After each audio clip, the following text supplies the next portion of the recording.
میرے نبی نے فرمایا اسلام کا سب سے مضبوط عمل کیا ہے؟ ایو اور اسلام اوثق.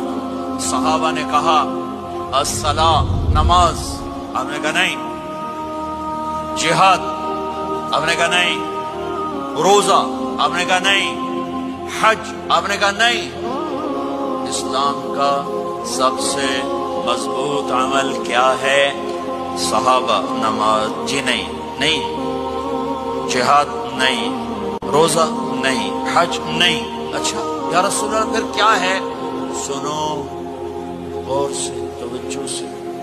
میرے نبی نے فرمایا اسلام کا سب سے مضبوط عمل آپس میں محبت کرنا ہے. اسلام پیغام محبت ہے. میرے نبی کی زندگی محبت کی پوری تصویر ہے. کسی سے نفرت نہیں، بغض اللہ کے لیے، محبت